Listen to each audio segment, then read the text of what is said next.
హీరోల అభిమానులు పడి కొట్టుకు చచ్చేవాళ్ళు. నాకు తెలిసి మీ జిల్లాల్లోనూ బాగా ఎక్కువ ఉండేది. మాకు ఇక్కడ కృష్ణా గుంటూరు జిల్లాలో బాగా చూసాం. స్కూల్ దశలోనే పొడుచుకునేవాళ్ళు. మా చిన్నప్పుడు స్కూళ్ళల్లో మాకు పెద్ద సమస్య ఏంటంటే కృష్ణా ఫ్యాన్స్, చిరంజీవి ఫ్యాన్స్. అప్పుడు కృష్ణా ఫ్యాన్స్ చిరంజీవి సినిమాలు ఎక్కిరిస్తారు, చిరంజీవి సినిమాలని కృష్ణా ఫ్యాన్స్ ఎక్కిరిస్తారు. అప్పుడు ఇటు కొంతమంది అటు కొంతమంది స్టూడెంట్స్ పోగవుతారు. దాంట్లో వీళ్ళ వైపు నుంచి ఒకడు వాళ్ళ వైపు నుంచి ఒకడిని పెట్టి కొట్టుకోమనేవాళ్ళు. ఎవడు గెలిస్తే ఆడు హీరో గెలిచినట్టు. ఆ సినిమా ఆ రోజున ఫ్లాప్ అయినా ఏదైనా సరే. అలాంటి దిక్కుమాలినటువంటిది ఏది బాల్య దశ నుంచి జరిగినటువంటి రోజులు. ఇప్పుడు ఒక రకంగా ఆ దశ కొంతవరకు బెటర్గా ఉంది.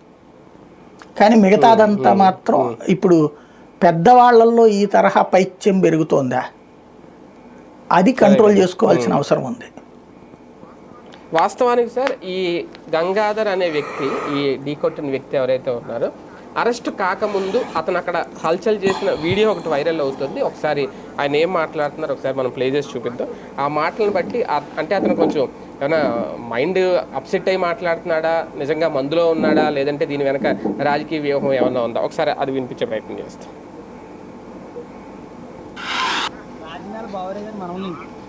పుట్టింది మంగతుర్తి, తిరిగింది పిఠాపురం. చెప్పు. ఎమ్మెల్యే గారి తాలిక మాకు మోసం జరిగింది.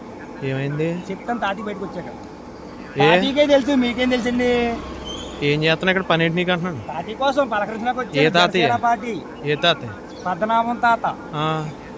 రాజనాల బాబురావు గారు మనం ఎప్పుడు వచ్చా నువ్వు? రాత్రి వచ్చాను, ఇప్పుడు వచ్చాను.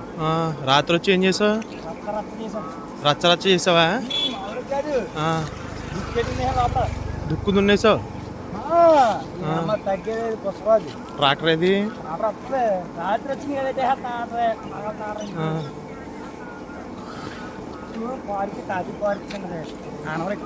పెట్టేటి ఒకసారి లోనకరా.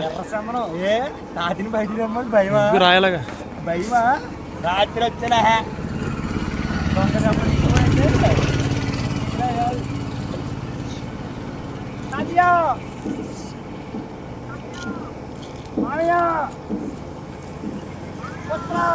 తగ్గేదే లేదు.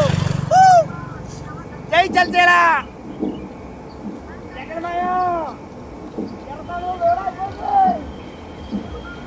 అయిపోయింది. జై జనసేన. 50 లక్షలు రావాలండి. అంగేడు తెంగేడు మా తాత.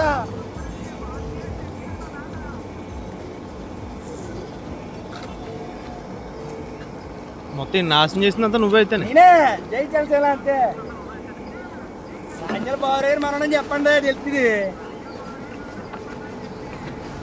తెలియదంటే తుల్లో మీటింగ్ అయితే వచ్చాడు కుర్రోడు.